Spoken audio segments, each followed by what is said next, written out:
오늘 오전에 우리는 사순절 세 번째 주일을 드렸고요. 그리고 오후 예배에 우리가 다시 세워야 될 믿음, 우리 제목을 같이 한번 따라 보실까요? 다시 세워야 할 믿음. 이 제목을 통해서 함께 은혜를 나누고자 합니다.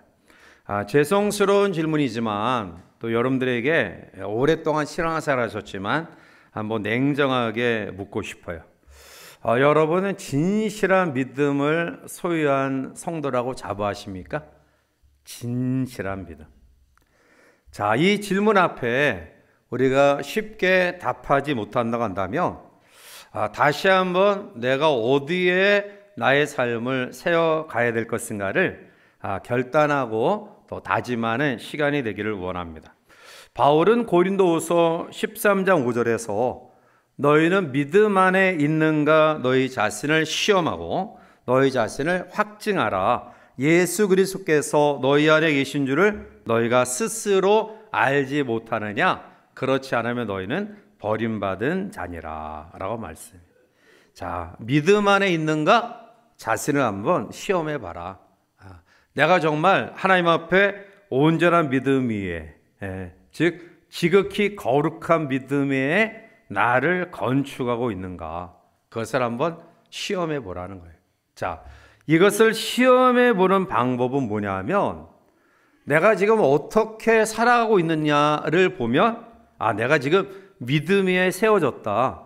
지극히 거룩한 믿음 위에 나를 세워가고 있다. 그렇지 않다를 판가름할 수 있다라는 거죠. 오늘 우리는 여러 가지 무너짐의 환경 속에 놓여져 있습니다.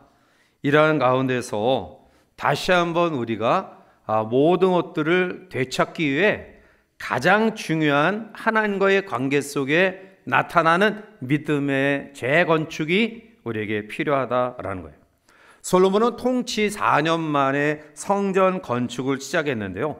이제 왕권이 안정되고 건축 준비가 완료되기까지 4년이라는 시간이 걸렸어요. 자, 그런데 성전 모든 공사의 외부를 거의 마치는 마무리 때에 하나님은 솔로몬에게 나타나셔서 말씀합니다. 열왕기상 6장 12절인데요. 우리 같이 한번 읽어보실까요? 내가 지금 이 성전을 건축하니 내가 만일 내 법도를 따르며 내 율례를 행하며 내 모든 계명을 지켜 그대로 행하면 내가 내 아버지 다윗에게 한 말을 내게 확실히 이룰 것이요. 아멘. 자, 이 말씀의 그 내용은 그렇습니다. 네가 너의 아버지 다윗을 통해서 주신 이 말씀 여호와의 율례를 지켜 행하면 하나님께서 다윗에게 약속한 그 약속을 이루게 할 것이다. 그러면 역으로 이야기하면 내 율례를 행하여 계명을 지켜 행하지 아니하면 아버지와 약속한 다윗에게 약속한 그것이 이루어지지 않는다. 다시 말하면 지금 아무리 아버지 다윗이 성전 재료를 완벽하게 갖추고 너도 그것을 준비해서 화려하고 웅장하고 아름다운 성전을 건축한다 할지라도 그 내용 하나님의 말씀으로 순종하고 계명대로 지키지 않으면 이거 아무 소용없다. 자, 오늘 우리도 마찬가지죠. 우리가 자랑하고 또 자부하고 그리고 안심하는 내용이 뭐냐라는 거예요.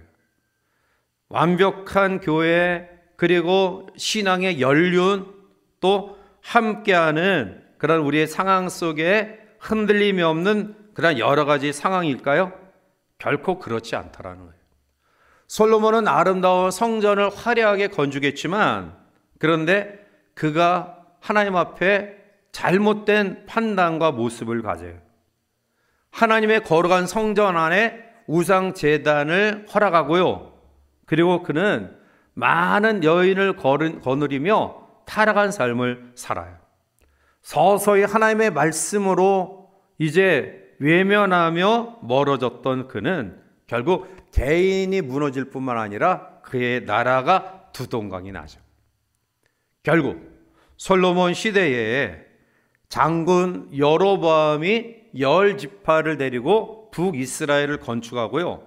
그리고 남유다는 솔로몬의 아들 르호보암을 통해 유다와 베냐민 두 지파만을 가지고 남유다를 세워요. 그리고 예루살렘은 주전 597년에 바벨론에 파괴되죠. 70년 동안 나라를 잃어버린 고통 가운데 겨우 느헤미야의 지휘로 무너진 성벽을 다시 세우고요. 그리고 수문 앞에 모여 에스라 선지자의 말씀을 통해 그들이 회개하고 다시 한번 영적 각성 운동을 일으킵니다. 어떠한 마음을 가지고 그들이 그곳에서 영적 대각성 운동을 일으켰을까요? 그것은 하나님의 말씀을 외면하면 아름다운 성전도 무너지는구나. 결국 성전의 무너짐 속에 우리는 이방 나라에서 고난의 떡을 먹을 수밖에 없구나. 그러므로 다시금 하나님의 말씀으로 회복하는 그러한 신앙의 갱신 운동이 필요하구나. 결국 믿음으로 우리의 삶이 세워져야 되는구나 라는 사실을 깨닫게 돼요. 자, 오늘 본문의 말씀은 이스라엘 민족에게 주시는 구원의 아름다운 소식이에요. 자, 1절 말씀을 우리 함께 읽어보실까요? 주 여호와의 영이 내게 내리셨으니 이는 여호와께서 내게 기름을 부으사 가난한 자에게 아름다운 소식을 전하게 하려 하심이라. 나를 보내사 마음이 상한 자를 고치며 포로된 자에게 자유를, 갇힌 자에게 노임을 선포하며. 아멘. 오늘 이사야 선지자를 통해 물론 궁극적으로는 메시아를 통한 이스라엘 민족의 회복을 이야기하지만, 그러나 오늘 이스라엘 민족의 상황을, 또 오늘의 우리의 상황을 다시 한번 재조명하면서 우리가 믿음으로, 하나님의 말씀으로 우리의 믿음을 세울 때 어떤 하나님의 역사가 우리 가운데 있는가를 몇 가지 살펴보며 다 함께 은혜를 나누고자 해요. 먼저 첫 번째로는 사람을 세워주시는 은혜를 경험하죠. 자, 3절 넘어가서 우리 함께 봅니다. 무릇 시온에서 슬퍼하는 자에게 화관을 주어 그 죄를 대신하며 기쁨의 기름으로 그 슬픔을 대신하며 찬송의 옷으로 그 근심을 대신하시고 그들이 의의 나무 곧 여호와께서 심으신 그 영광을 나타낼 자라 일컬음을 받게 하려 하심이라. 아멘. 근심과 슬픔과 그리고 고통 가운데 있는 그러한 사람들에게 위로하시고 그들에게 아름다운 화관을 주시며 찬송과 기쁨으로 축복하심을 이야기하고 있어요. 멀린 헤로도스라는 분이 계신데요. 그가 올 1월 달에 높여드림의 능력이라는 책을 썼는데요. 이 멀린 헤로도스는 사실은 2차 대전 때에 그 해군으로 들어가기를 원했어요. 그런데 잘못된 징집 속에 육군으로 입대하게 돼요. 그런데 그의 마음속에 지금 어떤 반항심으로 내가 원치 않은 육군에 왔는데 지금 혹독한 훈련, 어려운 그러한 훈련을 받아야 되겠다. 그래서 공수훈련을 비롯한 이 폭발물, 이 폭파 훈련 등 각종 어려운 훈련들을 그가 받게 돼요.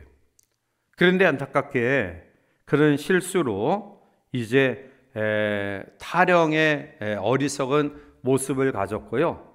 설상가상 또 섣부른 강도짓을 하다가 잡혀서 감옥 안에 갇혀요.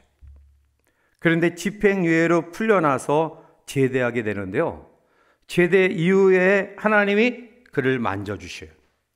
그래서 진정 변화의 삶을 경험하면서 이 높여드림의 능력이라는 책의 전체적인 내용은 모든 상황 속에서 찬양하고 감사하라 라는 내용이에요. 즉 우리들이 지옥 같은 고통의 순간에서 천국을, 미래를 환상하면서 그렇게 노력하지 마라. 그 지옥 같은 고통 같은 그런 어려움을 그대로 받아들이면서 그 속에서 하나님 앞에 감사할 게 뭐 있냐, 찬양할 게 뭐 있느냐, 그것으로 너의 삶을 새겨라. 결국 그는 자기가 경험했던 이 찬양과 감사를 통해 하나님이 주신 놀라운 은혜를 다시 한번 경험하면서 신학대학과 신학대학원을 마치고요, 다시 군목으로 입대해서 귀한 사역을 감당하였습니다. 사랑하는 성도 여러분, 오늘 우리가 믿음으로 우리의 삶을 세우면 근심하고 슬퍼하고 고통하는 자에게 화관, 아름다운 꽃을 통해서 관을 씌워주며 찬송으로 기쁨으로 우리의 삶을 바꿔주심을 믿습니다. 마귀가 절대로 할 수 없는 것이 있어요. 마귀는 찬양을 못해요. 찬양을. 자, 우리가 오전에 30분 전에 이제 찬양으로 예배를 시작하잖아요. 그럼 좀 일찍 좀 오셔요. 오후 1시 40분에 우리가 찬양으로 예배를 시작합니다. 그거는 그때부터 예배가 시작된 거예요. 그냥 11시에 예배가 시작되는 게 아니라 10시 반부터 예배가 시작이 돼요. 그러면서 이제 참여하는데 뭐 이렇게 근심과 걱정이 많은지, 집에서 뭐 애들이 속썩이는지, 찬양을 하면서 박수하면서 또 악기를 동원해서 하는데 그냥 꾹 입 딱 다물고 찬양하면 뭐 거기 무슨 뭐가 들어가요? 박수하라고 그래도 박수도 안 하고, 찬양하라고 그래도 찬양 안 하고. 따라합시다. 얼굴과 낙하산은 펴지지 않으면 죽는다. 얼굴과 낙하산은 펴지지 않으면 죽어요. 그러니까 여러분, 좀 하나님 앞에 나와 예배할 때는 기쁘게 찬양하고 좀 즐겁게 이렇게 해야지, 뭐 그냥 세상팀 예수도 아니면서 자기가 뭐 다 짊어지는 것처럼 그렇게 할 이유 없어요. 혹시 여러분 제 얼굴에 미소가 사라진 거 보셨어요? 그거는 우리 집사람이 없어서 그래요. 왜냐하면 새벽에 늘 나올 때 집사람이 저한테 하는 얘기가, 여보 웃어. 지금 속된 말로 하면 입 찢어. 왜냐하면 힘들고 피곤하니까 그냥 입 딱 다물고 엘베 타면 집사람이 저를 보고, 여보 웃어. 입 찢어. 그러면 그때 빙그레 웃어요. 근데 요즘 그럴 할 말 부인이 없어가지고 혹시 입 딱 다물고 교회 오는지 모르겠어요. 자, 오늘 하나님께서 우리의 믿음을 세우면 아름다운 화관을 씌워주신다. 찬양과 기쁨과 감사의 삶을 세워주신다. 이런 놀라운 은혜가 우리 가운데 있기를 바랍니다. 두 번째는 약속의 땅과 하나님의 교회를 세워주셔요. 4절 넘어가서 우리 함께 보겠습니다.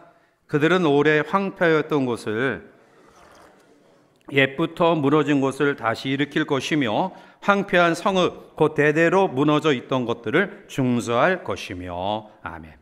즉 황폐했던 곳을 다시 쌓아주신다. 무너진 곳을 다시 재건하고 중수할 것이다 라고 말씀하고 있어요.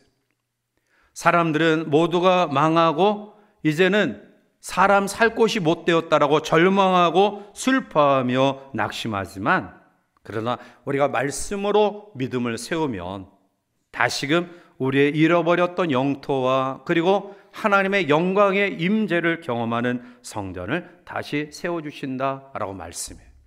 지금 우리는 이 분열과 다툼의 안타까움을 경험하고 있어요. 먼저 남과 북이 갈라져 서로 싸우고 있어요. 복음이 한국에 들어왔을 때 어디로부터 들어왔죠? 인천, 대동강, 평양은 한국의 예루살렘으로 사실은 성지 역할을 감당했는데요, 하나님의 성전이 지금 다 무너졌어요. 또 이 남쪽의 우리 상황도 사실은 여러 가지로 무너진 아픔과 또 힘듦을 경험하고 있어요.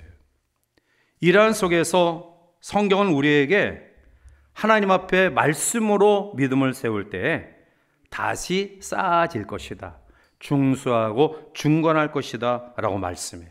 다시 한번 우리가 뜨겁게 믿음으로 영적 대각성 운동을 통해 잃어버렸던 저 평양에 하나님의 교회가 우뚝 세워지기를 바라고요, 또 이 민족 속에 다시 한번 하나님의 나라로 거듭 태어나 열방을 품고 나가는 대한민국으로 세워가는 놀라운 은혜가 우리 가운데 있기를 원합니다. 세 번째로, 말씀으로 우리의 믿음을 세울 때 주시는 하나님의 은혜는 하나님의 백성의 지위를 세워주신다라는 거죠. 자, 6절 말씀 넘어가서 우리 함께 보겠습니다. 오직 너희는 여호와의 제사장이라 일컬음을 너희를 우리 하나님의 봉사자라 할 것이며 너희가 이방 나라들의 재물을 먹으며 그들의 영광을 얻어 자랑할 것이니라. 아멘. 한마디로 말하면 하나님의 백성들의 추락된 위신을 다시 회복시켜 주신다라는 거예요. 너희는 여호와의 제사장이다, 하나님의 봉사자다라고 말씀해요. 루터는 만인 제사정서를 주장했는데요, 과거에는 레위인만 제사장의 역할을 감당했지만 이제는 예수 그리스도를 인격적으로 믿고 받아들이는 모든 사람이 제사장으로 하나님을 섬길 수 있어요. 즉 거룩한 백성, 거룩한 하나님의 사람으로 우리를 세워주신다라는 거예요. 그리고 하나님의 봉사자로 세워주신다라고 말씀하죠. 나라가 무너지고 우리의 삶이 무너지는, 교회가 무너지는 요인 가운데 하나는 섬기지 않음에 있다. 모두가 섬김을 받으려 하지만 섬기지 않는 데에 바로 무너짐의 그러한 역사가 나타난다라는 거죠. 더 낮아지고 더 헌신하고 더 베풀고 더 하나님 앞에 봉사하는 삶을 살 때 하나님께서 우리의 위신을 다시 한번 세워주는 놀라운 회복의 역사를 주신다라는 거예요. 일제하에 우리 한국은 기독교인들이 8%밖에 되지 않았어요. 그런데 사람들은 기독교인들을 향하여 예수 믿는 사람들은 애국자야, 예수 믿는 사람들은 믿을만해. 그런데 25%를 자랑하는 한국 교회가 과연 세상 사람들로부터 예수 믿는 사람들은 나라를 뜨겁게 사랑하는 사람들이야, 예수 믿는 사람들은 정말 믿을 만한 사람들이야 라고 우리가 그러한 지칭을 받고 있습니까? 교회와 성도는 핍박을 받을지언정 비난은 받아서는 안 돼요. 일제 치하에 교회는, 성도는 핍박은 받았지만 적어도 비난은 받지 않았어요.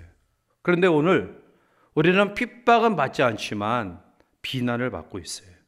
그것은 우리가 하나님의 말씀으로 우리의 믿음을 온전히 세우지 못했기 때문이다. 이제 믿음을 세워 우리에게 주어지는 놀라운 회복의 역사를 경험한 하나님의 사람들이 주시는 놀라운 축복의 결과를 오늘 7절부터 9절까지 말씀 속에 보면 6가지로 믿음을 세운 결과를 이야기해. 자, 먼저 7절 말씀을 함께 보실까요?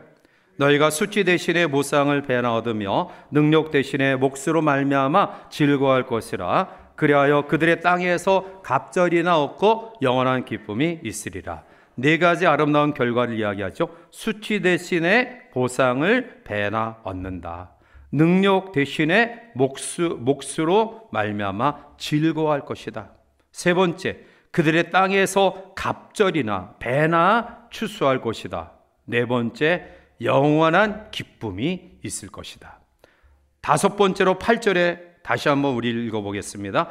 무릇 나 여호와는 정의를 사랑하며 불의의 강탈을 미워하며 성실히 그들에게 갚아주고 그들과 영원한 언약을 맺을 것이라. 5번째 놀라운 축복은 하나님의 언약 백성으로 영원한 언약을 맺어주실 것이다. 그리고 6번째 9절에 나타나고 있죠. 자, 9절 말씀 우리 넘어가서 함께 보겠습니다. 그들의 자손을 문나라 가운데에 그들의 후손을 만민 가운데에 알리리니 무릇 이를 보는 자가 그들은 여호와께 복받은 자손이라 인정하리라. 아멘. 하나님과의 관계가 틀어졌던 사람들이 주변 사람들에게 비아냥을 받으며 여러 가지 어려운 가운데 있었지만 성경 속에 나타난 믿음의 선진들을 보면 그들이 하나님 앞에 믿음으로 하나님과의 관계가 다시 세워졌을 때는 이방 사람들이 예수 믿는 사람들의 하나님을 찬양해. 너희가 믿는 하나님이 진정 하나님이다 라는 사실을 이방 사람들이 믿음을 가진 하나님과의 관계가 회복된 사람들 통해 그들의 입에서 그러한 고백이 나와요. 오늘 복받은 자손으로 인정받게 된다. 그것은 말씀으로 우리의 믿음을 세울 때 가능한 하나님의 축복이에요. 오늘 오후 시간에 이사야 선지자를 통해 주신 이 아름다운 은혜와 축복이 오늘 말씀으로 우리의 믿음을 새롭게 세워나가는 결단을 통해 사람을 세우시고 또 우리의 모든 삶을 세워주시며 또 몸된 교회를 세워주시고 또 하나님 앞에 놀라운 아름다운 결과를 경험하는 사람으로 세워져가는 우리 모두가 되시기를 바랍니다. 이 한 주간도 이러한 믿음으로 승리하는 우리 모두가 되시기를 주님의 이름으로 간절히 축복해 드립니다.